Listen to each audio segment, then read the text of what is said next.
हाँ अध्यक्ष महोदय वितरित केल्याप्रमाणे अध्यक्ष महोदय, जे माझे सातपुडा शैक्षणिक पाठशाळा मंडळ संचालित अनुदानिक आश्रमशाळा हा मांडवा अक्कलकुवा तालुक्यातील अतिदुर्गम भागामध्ये हे मांडवा आश्रमशाळा होती. पण ते शाळा तिथून हलवून जे अतिदुर्गम भागामध्ये ज्या मुलांना विद्यार्थ्यांना तिथे शिक्षण देण्यासाठी अतिदुर्गम भागामध्ये त्याची मान्यता दिली आहे, परंतु ते शाळा तिथून हलवून अक्कलकुवा इथे देवमोगरा पुनर्वसन इथे ते शाळा सुरू केली आहे. त्या शाळाला ऑलरेडी त्या देवमोगरा पुनर्वसनमध्ये दुसरी शाळा सुरू आहे आणि ते शाळा तिथे आणल्यानंतर त्या शाळामध्ये एक विद्यार्थी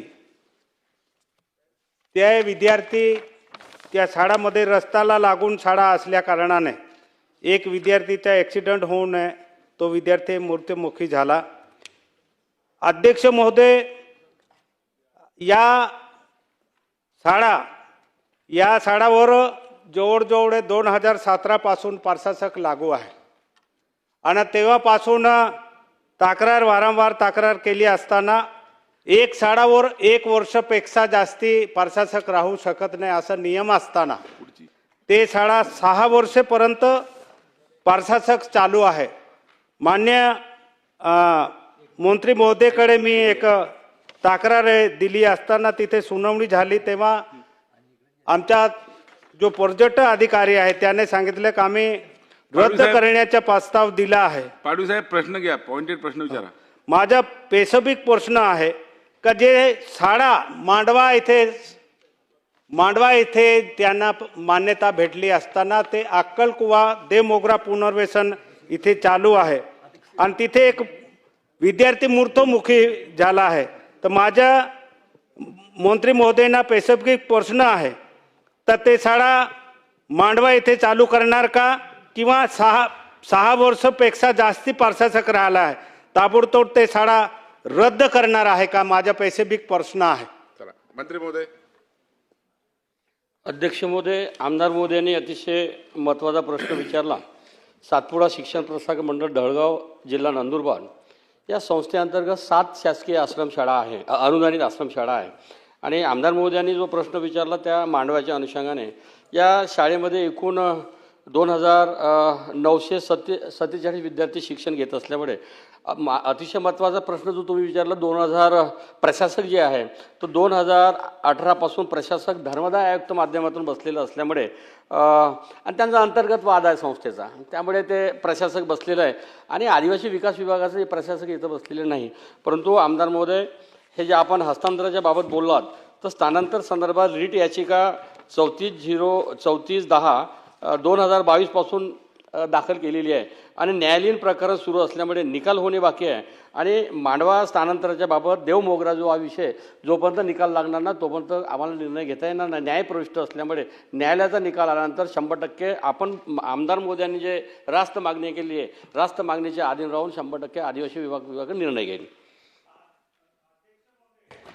अध्यक्ष महोदय, तिथे मंत्री महोदयाने उत्तर दिलं का शासकीय प्रशासक लागू नाही. मी मंत्री महोदयांना माहितीसाठी सांगतो, आता तुम्ही त्यांना संयुक्त एक शासकीय अधिकारीने ते संस्था चालकाला आता नियुक्ती केली आहे. 6 वर्षेपर्यंत तुमचा अधिकारी तिथे प्रशासक म्हणून होता. सर, मंत्री महोदय चुकीचे उत्तर दिलं आहे. तिथे शासकीय कर्मचारी तोडुदाहून तिथे पीओ कार्यालयाने तिथे अध्यक्ष म्हणून तिथे नेमलेला होता. म्हणून माझा स्पेसिफिक प्रश्न आहे, चुकीचे उत्तर दिलं आहे. तिथे प्रशासक म्हणून शासकीय अधिकारी होते, त्या शाळा 6 वर्षापेक्षा जास्ती आहे, त्यांना रद्द करणार का, हा माझा स्पेसिफिक प्रश्न आहे.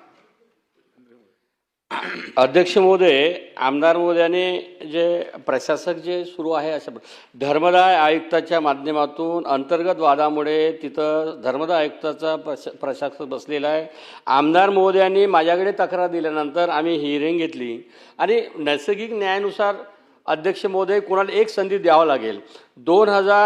2947 विद्यार्थी त्या आश्रमशाळेमध्ये शिकत असलेल्या ठिकाणी आपण आमदार महोदयांनी तक्रार दिल्याबरोबर ती आपण संस्था बंद करता येणार नाही, शाळा बंद करता येणार नाही. नैसर्गिक न्यायानुसार आपल्याला एक संधी द्यावी लागते आणि संधी दिलेली असल्यामुळे आपण ATCला अधिकार दिलेला. ATCचा आपला अहवाल जो येईल तर अहवाल आल्यानंतर 100% आपण जी मागणी असेल ते पूर्ण करण्यास आम्ही पात्र ठरू. परंतु असं म्हणता येणार नाही, नैसर्गिक न्यायाची एक संधी द्यावी लागेल. ती संधी दिलेली आहे. प्रशासक, सहाय्यक, धर्मदाय आयुक्त आदेशाने शासकीय अधिकारी नेमणूक केलेली आहे. आपण जे बोललात ना की आमचा अधिकारी आहे, प्रशासक धर्मदाय आयुक्ताकडून आदेशाने शासकीय अधिकारी नेमणूक केलेली असल्यामुळे आता तो धर्मदाय आयुक्तीचा अधिकार असल्यामुळे आणि नैसर्गिक न्यायानुसार 1 वर्षाची संधी दिली.